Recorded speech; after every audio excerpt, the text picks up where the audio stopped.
Hello अस्सलाम वालेकुम, welcome back to my YouTube channel the pharmacist.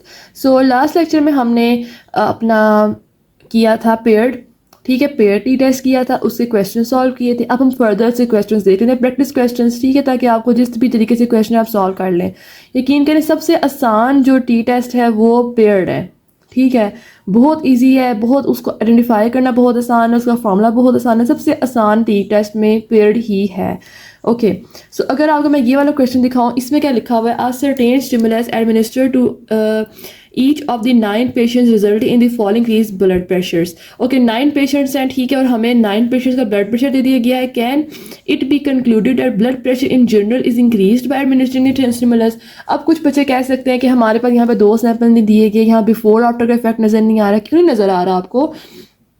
आपको कहा गया है, अब उन्होंने आपके लिए आसानी कर दी है। उन्होंने ये नहीं कहा कि पहले ये था तो बाद में ये था, उन्होंने सिंपल आपको बोला है कि एक स्टिमुलस दिया है, ब्लड प्रेशर ये था, और आप बता दें इंक्रीज किया कि नहीं किया। आपको जो आफ्टर माइनस बिफोर वाला कॉलम था ना, उन्होंने वो आपको खुद सॉल्व करके दे दिया है, वो अब करने की अब ज़रूरत नहीं है। उन्होंने आपके लिए आसानी की है कि हम आपको 9 पेशेंट्स हैं, उनका ये ब्लड प्रेशर है, अब बताएं कि आप ब्लड प्रेशर इंक्रीज़ किया है हमारे स्टिमुलस देने की वजह से। और जो आफ्टर माइनस बिफोर वाला कॉलम आप सॉल्व करते थे माइनस करके दोनों लगा के, वो सारा कॉलम उन्होंने खुद हल करके आपको सिंपल डी का कॉलम दे दिया। एक तो पहले होता था बिफोर का कॉलम, फिर आप बनाते थे आफ्टर का कॉलम, फिर आप बनाते थे डी का कॉलम। अब आपको डायरेक्ट उन्हें जंप करवा दिया डी के ऊपर, आफ्टर और बिफोर उन्हें स्किप करा दिया कि वो छोड़ दे, हम आपको डी के कॉलम डायरेक्टली दे रहे हैं। Got it?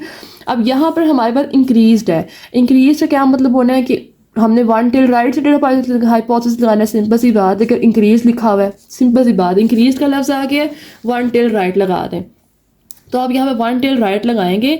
उसके बाद आपने यहाँ पे फॉर्मूला पुट किया, और फॉर्मूला पुट करने के बाद अब देखें उन्होंने आपको सिर्फ डी के कॉलम दे दिए, राइट और बिफोर आफ्टर के चक्रों से आपको बाहर निकाल दिया। डी के कॉलम आया, आपने चुप करके इस सारे कॉलम का स्क्वायर ले लेना है, 5 का स्क्वायर, 1 का स्क्वायर, 8 का स्क्वायर, 0 का स्क्वायर, 3 का स्क्वायर, 3 का square up to so one. और फिर आपने इन सब का समीशन ले लेना है 153। फिर आपने इसका मीन, आपका जो डी का कॉलम है इस सब का आपने मीन ले लेना, क्योंकि हमने टी में मीन पुट करना होता है टी के फॉर्मूला के अंदर। फिर आपने यहाँ पर स्टैंडर्ड डिवीजन का फॉर्मूला लगाना है, फिर आपने यहाँ पर टी का फॉर्मूला लगाना है, आंसर लेकर आना है, और फिर आपने क्रिटिकल रीजन के साथ इसको पुट करना है। 3 ग्रेटर आ गया, एच नॉट रिजेक्ट हो जाएगा। बहुत सिंपल क्वेश्चन है, कोई इसमें मुश्किल बात नहीं है, बस आपको थोड़ा सा अपना दिमाग हाजिर नाजिर रखना है, that's it. Okay, so next question तक चलते हैं आप। Okay, so next question statement पढ़ते हैं। ये वाला आपका नेक्स्ट क्वेश्चन है, the time required by 10 persons to perform a task in second before and after receiving. अब बिफोर एंड आफ्टर का वर्ड आ गया है तो सिंपल बात है, ये टी पेयर्ड है, ठीक है। Receiving a mild stimulus are given in the accompanying table के बिफोर क्या स्टिमुलस देने से पहले क्या सिचुएशन थी, आफ्टर स्टिमुलस देने के बाद क्या सिचुएशन है। Test the hypothesis that there is no difference between the mean times in the before and after population as an alternative assume that the after population will have a lower mean। अब वो ये कह रहा है कि हमारे पास before after तो है, ये कंफर्म हो गया। उन्होंने सोने पे सुहागा आपको हाइपोथेसिस बता दिया कि आपने हाइपोथेसिस वन टेल लेफ्ट रखना है। क्यों? उन्होंने पहले बताया कि आपने जो एच नॉट रखना है उसमें there is no difference between means, ठीक है। हमारे पास जो एच नॉट होता है वो अगर हम इस तरह लिखें, ठीक है, एच नॉट में अगर हम लिखें कि यू डी है और लेस देन और इक्वल टू 0 है। अब हमारे पास ये इक्वल भी तो है ना, नीचे देखें, नीचे इक्वल का साइन, इसको हम कहते हैं लेस देन, और इक्वल कहते हैं इस साइन को, ठीक है, ग्रेटर देन और इक्वल कहते हैं हम इस साइन को, ठीक है। अब लेस देन और इक्वल के इसमें 2 कंडीशन आ जाती हैं, इक्वल भी हो सकता है, लेस देन भी हो सकता है। उन्होंने कह दी कि आप इक्वल सिर्फ रखें एच नॉट को, चलें ठीक है, हम एच नॉट को सिर्फ इक्वल रख देंगे। फिर उन्होंने कहा है आपने अल्टरनेटिव रखना है। मैंने बताया था एच नॉट को नल हाइपोथेसिस कहते हैं और एच वन को अल्टरनेटिव हाइपोथेसिस कहते हैं। जहाँ पर हाइपोथेसिस की बात हो रही है और अल्टरनेटिव का जिक्र आ जाए, इट्स मीन वो आपको एच वन बता रहे हैं। तो as an alternative assume that after population will have a lower mean. अब लोअर मीन जहाँ भी है, लोअर का लफ्ज आ गया तो आंखें बंद करके आपको लिखना चाहिए कि ये वन टेल लेफ्ट ही है। तो हम यहाँ पर one tail left hypothesis apply करेंगे। ठीक है जी। फिर हम टी का फॉर्मूला लिखेंगे। अब बिफोर आफ्टर का इफेक्ट है तो पहले हम सारी बिफोर की वैल्यूज़ लिखेंगे जो हमें दी हुई है क्वेश्चन में, फिर हम आफ्टर के लिखेंगे, फिर हम आफ्टर में से बिफोर को माइनस करेंगे, फिर हमारी डी की वैल्यू आ जाएगी। फिर जो डी की वैल्यूज़ आएंगी उन सब का हम स्क्वायर ले लेंगे। फिर हम जो डी का कॉलम है जो उसकी समीशन आई है उसकी मदद से हम यहाँ पर एक निकाल लेंगे अपना मीन की वैल्यू निकाल लेंगे। फिर हमने क्या करना है, हमने डी का स्क्वायर आया हुआ है इसको हमने स्टैंडर्ड डेविएशन फॉर्मूला में पुट करना है। उसमें पुट करने के बाद हम स्टैंडर्ड डेविएशन का फॉर्मूला लिखेंगे, वो वैल्यू आ जाएगी। फिर हम यहाँ पर टी में वैल्यू पुट करेंगे, फिर जो आंसर आएगा उसको हम कंपेयर करेंगे। अब हमारे पास आंसर आया है -2.83 और इक्वल लेस देन और इक्वल टू -1.833।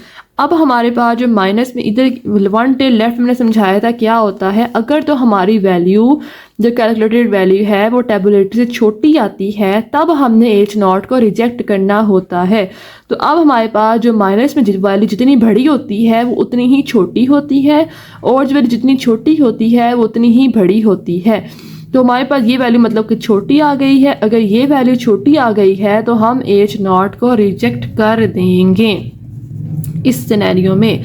ठीक है, ये एक एक्सेप्शन है जो 1 टेल लेफ्ट के लिए होती है, इसलिए आपको याद रखना जरूरी नहीं। यहाँ लिखा हुआ है line critical region we reject H not and accept H1 hence we conclude that the after population will have a lower mean। ठीक हो गया, ये आपको मैंने समझाई थी बात, टाइप 1 में भी समझाई थी और टाइप 2 में भी समझाई थी और टाइप 3 में भी बता रही हूँ। ये एक्सेप्शन है, आपने याद रखनी है। ओके, सो नेक्स्ट क्वेश्चन हमारे पास है 10 young recruits were put through a physical training program by the army। the weights were recorded before updated training। हमने एक ट्रेनिंग दी है, ट्रेनिंग से पहले क्या वेट था, ट्रेनिंग के बाद क्या वेट है। ठीक है, यूजिंग अल्फा मतलब level of significance should we conclude that the training programmes effects the average weight of young रिकरेंट्स।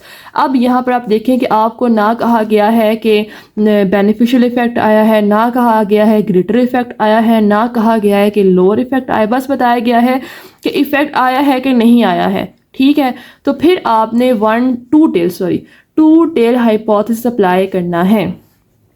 सिर्फ इतना कहा गया इफेक्ट आया है कि नहीं। ठीक है, वो conclude that the training programme effects the average weight of young recurrents, effect करता है कि नहीं। तो फिर आपने टोटल लगाना है, ग्रेटर का लफ्ज आया तो 1 टेल राइट, लेस का लफ्ज आया या लोअर का लफ्ज आया तो आपने लगाना है 1 टेल लेफ्ट। फिर आपने यहाँ पे अगेन टी का फॉर्मूला लिखा है, फिर आपने जी क्रिटिकल रीजन यहाँ फाइंड कर लिया है।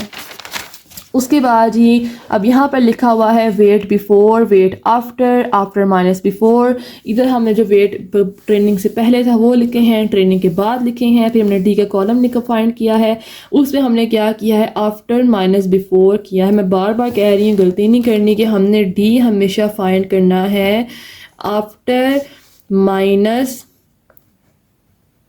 बिफोर। बेशक आंसर माइनस पे भी अगर आ जाए इट्स ओके, ठीक है, कोई मसला नहीं है। अगर माइनस में भी देखें इधर माइनस आई, माइनस कोई मसला नहीं, माइनस में आता है आने दें, लेकिन आपने हमेशा आफ्टर माइनस बिफोर करना है। फिर आपने इनका स्क्वायर लेकिन इनका समीशन लेना है, मीन वैल्यू फाइंड करनी है, स्टैंडर्ड डेविएशन में पुट करना है, फिर आपने टी में एंड देन आपने इनका क्रिटिकल रीजन फाइंड कर लेना है। ओके, ये सारे क्वेश्चन एक जैसे हैं, इनमें कोई नई बात नहीं है। तो आई होप सबको समझ आ रही होगी, आप इसको सॉल्व करेंगे फिर आपको सॉल्व भी आसानी से हो जाएगी। सिर्फ स्टेटमेंट समझने की बात है और स्टेटमेंट सबसे आसान पेड़ की होती है। फिर if all data given paired yields, अब यहाँ पर लिखा हुआ कि ये पेयर्ड यील्ड्स हैं तो फिर आप कैसे यकीन कर लेंगे बाद में कि हाँ वाकई पेयर्ड यील्ड्स होंगी। फिर ईच पेयर दिया वैरायटी 1 वैरायटी 2, फिर टेस्ट हाइपोथेसिस के जो मीन यील्ड्स हैं वो इक्वल हैं। इक्वल एंड नॉट इक्वल दो ही सिनेरियो हो सकते हैं। एक हम कह सकते हैं कि इक्वल है, एच नॉट को बोल दें इक्वल है, एच वन को बोल दें इक्वल नहीं है, क्योंकि यहाँ भी ना ग्रेटर का लफ्ज़ है, ना लोअर का, ना लेसर, ना हायर, कुछ भी नहीं, सिर्फ इक्वल है कि नहीं। तो वो टू टेल मैं लेफ्ट कह रही हूँ, टू टेल हाइपोथेसिस होता है। Got it. फिर आपने यहाँ पे हाइपोथेसिस लिखा है, फॉर्मूला पुट किया है, फिर आपने वैरायटी 1 को इन्होंने इस बिफोर को जो है वो बिफोर एक्स, इसको हमने x1 कह दिया, इसको x2 कह दिया। हमेशा आफ्टर माइनस बिफोर करना है तो हमने यहाँ पे x2 माइनस x1 किया है, आफ्टर माइनस बिफोर किया है, फिर टी का स्क्वायर लिया है, फिर मीन निकाला है, स्टैंडर्ड डेविएशन निकाली है, टी की फॉर्मूला पुट किया है, राह में हमने इसका आंसर ले आए हैं। सो ये आपके क्वेश्चन थे। एक और क्वेश्चन मैं आपको शो करना चाहते हैं जो कि पंजाब यूनिवर्सिटी के पास्ट पेपर्स में है, एनुअल एनुअल सप्लीमेंट्री एग्जाम में आया था। वो क्वेश्चन मैं आपको स्क्रीन पे दिखाती हूँ, मैं वो बताती हूँ कि इसमें करना क्या है। ओके सो ये वाला क्वेश्चन आपने अपनी स्क्रीन पे देखा है। इसमें क्या लिखा हुआ है, सिस्टोलिक ब्लड प्रेशर है 6 हाइपरटेंसिव पेशेंट्स के, उन्होंने वो दे दिए। फिर उन्होंने कहा हमने पर्टिकुलर उनको ड्रग दी है और फिर उनके जो बीपी हैं वो ये आए हैं। Could such difference arise due to by chance. अब मुझे ये बताएं कि आपको क्या समझ नहीं आ रही कि आपको एक पर्टिकुलर चीज़ दी गई है और आपको बिफोर इफेक्ट बताया गया कि बिफोर में ये था और आफ्टर में ये इफेक्ट है। तो अब बताएं could such difference arise by any chance. अब मुझे बताएं किसी भी चीज़ को आपने कोई आपको ग्रेटर लेसर कुछ भी लिखा नहीं हुआ तो यहाँ पर लगेगा टू टेल के इफेक्ट आया है कि नहीं आया। ठीक है, अराइज बाय चांस अगर इफेक्ट आया है तो वो यस नो में आपने उसका आंसर देना। क्योंकि देखिए अगर आप, मैंने आपको शुरू में समझाया था, अगर आपको कोई लेसर हायर या फिर कुछ भी ऐसा लफ्ज़ नहीं मिल रहा और आपको समझ नहीं आ रही कि यहाँ पर हाइपोथेसिस क्या लग सकता है तो आपने टू टेल लगा देना है। अब यहाँ पर मुझे बताएं ना लेसर है ना हायर है ना कोई और बात है, सिर्फ लिखा हुआ है could such difference arise due by chance. तो है तो ये टी टेस्ट साफ नज़र आ रहा है तो आपने यहाँ पर टू टेल लगाना है। ठीक है, और आपको पता किस चला कि ये पेड़ है कि आपको पहले उन्होंने बिफोर भी बंदी है कि before of administration of particular drug हमारे पास ये बीपी थे और after the administration of such drug हमारे पास ये सारे बीपी आ गए हैं। तो सिंपल इज डैट के ये पेयर्ड का, ठीक है, पेयर्ड क्वेश्चन है। तो आपने इसमें हाइपोथेसिस पुट करना है अपना टू टेल वाला। बिफोर ये आपकी, ये वैल्यूज़ आपकी बिफोर हैं, ये वैल्यूज़ आपकी आफ्टर हैं। फिर आपने आफ्टर माइनस बिफोर करना है। ठीक है, पहले कॉलम आपने बनाना है बिफोर का तो आपने बिफोर में जो है ना ये वाली वैल्यूज़ लिख देनी है। फिर आपने बनाना है कॉलम आफ्टर का, फिर आफ्टर में आपने नीचे वाली वैल्यूज़ लिख देनी है। ठीक है, फिर आपने कॉलम बनाना है डी का और डी होता है आफ्टर माइनस बिफोर तो उसकी वैल्यूज़ आ जाएंगी। फिर आपने डी स्क्वेयर की वैल्यूज़ लेनी है। फिर आपने डी का मीन लेना है, स्टैंडर्ड डेविएशन फाइंड करनी है और टी फाइंड करना है। फिर आपने क्रिटिकल रीजन निकालना है। सिंपल, बहुत इजी क्वेश्चन है जो कि पंजाब यूनिवर्सिटी के एनुअल में ये सप्लीमेंट्री एग्जाम्स में आया था तो बच्चे बहुत कंफ्यूज हो रहे थे इसके मामले में। खैर, तो आई होप्स आपको क्वेश्चन की समझ आ गई होगी। बाकी सारे प्रैक्टिस क्वेश्चन भी आप करें और ये बहुत ईजी मतलब कि टी टेस्ट है जो आपको आएगा, आपको समझ आ जाएगी कि ये टी टेस्ट का सवाल है। ओके, सो आई होप्स आपको सारी क्वेश्चन समझ आ गई होगी। आप इसकी भरपूर प्रैक्टिस करें। कोई क्यूरी है, कोई बात समझ नहीं आ रही, कहीं से कोई मसला है तो आप मुझे कमेंट सेक्शन में बता सकते हैं, मैं आपको ज़रूर रिप्लाई करूँगी।